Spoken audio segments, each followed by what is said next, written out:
이번 한국 방한 때도 행보들을 모아놓고 종합해보면 전 두 가지일 것 같아요. 일단 공급망 체크를 했습니다. 왜냐하면 최근에 시장에서 AI 슈퍼사이클이 언제까지 갈 것인가에 대해서 설왕설래가 많잖아요. 공급망 불안 요소를 우리가 좀 점검해봐야 되지 않냐 지적들이 있거든요. 그래서 젠슨 왕이 이번 방안에서 공급망 이상 없다, 우리 지금 탄탄하게 잘 가져가고 있다 라는 부분을 점검했다라는 게 첫 번째 특징이고, 두 번째는 신규 수요를 창출한 것 같아요. 데이터 센터를 짓는 게 GPU 수급이 부족한 것보다도 인프라 자체를 짓는 것에 대한 어려움이 많거든요. 뭐 예를 들면 전력망이라든지 아니면 부지 선정이라든지 환경적인 문제라든지, 그러니까 다양한 문제들이 많기 때문에 젠슨 왕 입장에서는 다양한 수요를 좀 여러 군데에서 발생시키면 좋지 않을까라는 생각을 했던 것으로 보이고, 거기에 가장 적합했던 지역 중 하나가 우리나라였던 것 같아요. 또 여기서 또 이어지는 게 피지컬 AI인 것 같아요. AI를 로봇과의 결합을 통해서 실질적인 AI 서비스 수요도 여기서 발생될 수 있다. 그러니까 젠슨 왕은 철저하게 한국이라고 하는 시장에 대한 점검 그리고 수요를 확보하고 가져간 기회가 이번에 아니었나라고 생각합니다. 그러면 네이버랑 SK텔레콤이 어제는 주가가 올랐다가 떨어졌잖아요. 얘네들의 미래는 어떻게 될까요?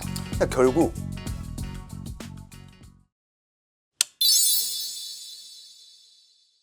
자, 연구원님을 모시고 여쭤보고 싶은 게 정말 많았습니다. 네. 스페이스 X 관련돼서 네. 여쭤보는데, 물론 그 뭐 유동성이라든지 시장의 영향 이런 것도 여쭤보고 싶지만 네. 그 기술 자체에 대해서도 궁금한 게 되게 많거든요. 뭐 데이터 센터를 정말로 우주에 날릴 수 있는 건지 뭐 여러 가지 궁금한 게 많은데, 일단은 이제 상당히 좀 다양한 얘기를 좀 나눌 것을 먼저 예고를 해드리면서 젠슨 왕 얘기부터 잠깐 해볼게요. 네. 젠슨 왕이 한국에 와서 상당히 많은 기업들 만나고, SK 그룹 같은 경우에는 좀 꽤 구체적인 그런 청사진도 같이 내놨던 것 같은데, 일단 젠슨 왕은 한국에 왜 왔는지 또 어떤 구상을 남기고 갔는지 좀 정리를 해주실까요?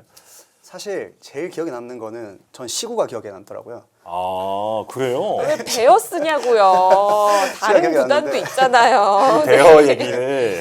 베어를 안 와서 어제 시장 빠졌다고 하루 종일 돌았어요. 그래서 젠슨 왕을 보면 되게 행보가 저는 일관성 있다고 생각을 해요. 지난주에도 제가 GTC에 대해서 한번 다룬 적이 있었는데 GTC에서 다른 얘기를 많이 했지만 결국 한 가지로 모아지는 게 AI 수요 견조해. 그러니까 투자 사이클을 지금 견조하니까 계속해서 우리 투자해라는 것이 핵심이었다라고 저는 생각을 하고 있고, 이번 한국 방한 때도 쭉 이렇게 행보들을 모아놓고 종합해보면 전 두 가지일 것 같아요.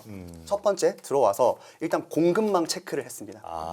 공급망에 예. 대한, 왜냐하면 최근에 시장에서 AI 슈퍼사이클이 언제까지 갈 것인가에 대해서 설왕설래가 많잖아요. 그래서 이전 타임에도 대표님께서 굉장히 잘 정리를 해주셨는데, 다만 최근에 일각에서 이제 나오고 있는 얘기가 공급망 불안 요소를 우리가 좀 점검해 봐야 되지 않냐라는 좀 그런 지적들이 있거든요. 그래서 젠슨 왕이 이번 방안에서 공급망 이상 없다, 우리 지금 탄탄하게 잘 가져가고 있다 라는 부분을 점검했다라는 게 첫 번째 특징이고, 두 번째는 신규 수요를 창출한 것 같아요. 그러니까 국내에서 좀 깜짝 행보라고 볼 수가 있었던 게 네이버와의 그런 만남, 맞습니다. 그리고 어떤 SK텔레콤이라든지, 그러니까 AI 팩토리에 대한 신규 청사진들을 제시를 했잖아요.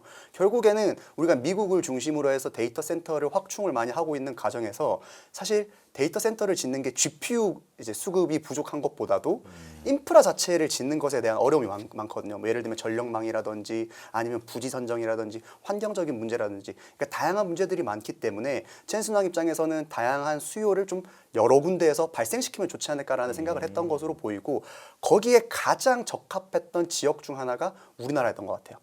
그래서 우리나라도 좀 네이버도 지금 막대한 자금을 확보를 해서 외부 자금까지 끌어와서 AI 팩토리를 짓겠다라고도 얘기를 했고, 또 SK텔레콤도 관련해서 언급이 있었던 것만큼 수요가 첫 번째인 거고, 두 번째 또 여기서 또 이어지는 게 피지컬 AI인 것 같아요. 그러니까 여기서 말하는 수요는 또 우리가 어디로 이걸 활용을 할 수 있느냐. 그러니까 AI를 로봇과의 결합을 통해서 실질적인 AI 서비스 수요도 여기서 발생될 수 있다. 네. 그러니까 젠슨 왕은 철저하게 공급과 수요 측면에서 한국이라고 하는 시장에 대한 점검 그리고 수요를 확보하고 가져간 좀 그런 기회가 이번에 아니었나라고 생각을 하고 있습니다. 예.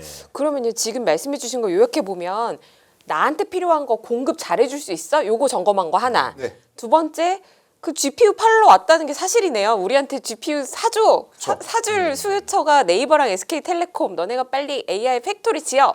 이렇게 왔다는 말씀이신가요? 그럼 네이버랑 SK텔레콤에도 뭔가 젠슨 왕이 해주는 선물이 있어야 되잖아요. 그쵸. 그건 뭐예요? 그러니까 사실 양쪽에서 이제 한쪽이 이득을 보고 한쪽이 손해를 보는 구조가 아니라 SK텔레콤과 네이버도 가지고 있는 고민이에요. 우리가 어떤 성장 동력을 새로 가져갈 수 있을까?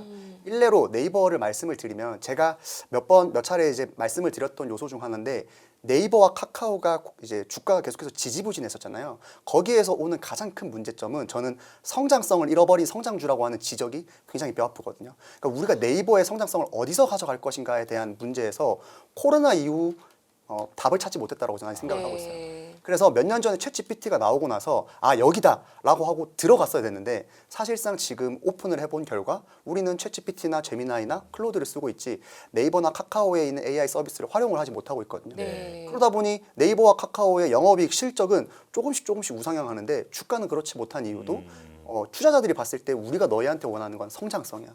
어디서 그걸 가져갈 건데? 라고 했을 때 네이버가 이번에 손을 잡았을 때 주가가 반응했던 이유도 우리가 AI 서비스를 내는 게 아니라 AI 인프라를 바탕으로 해서 컴퓨팅에 대한 매출액을 발생시킬 수 있어 라고 한 청사진이 좀 제시가 된 것 같아요. 예. 물론 여기서 말하는 청사진이 제시가 됐다라고 해서 이게 사업적으로까지 이어질 수 있는지는 미지수입니다. 네. 예를 들면 자금 확충이라든지 인프라 공급이라든지 이런 부분에 대한 많은 아직까지 허들은 남아 있을 수는 있겠으나 저는 청사진을 제시했다라는 것 자체만으로도 저는 좀 긍정적으로 평가할 부분이 있지 않나라고 말씀을 드리고 싶습니다.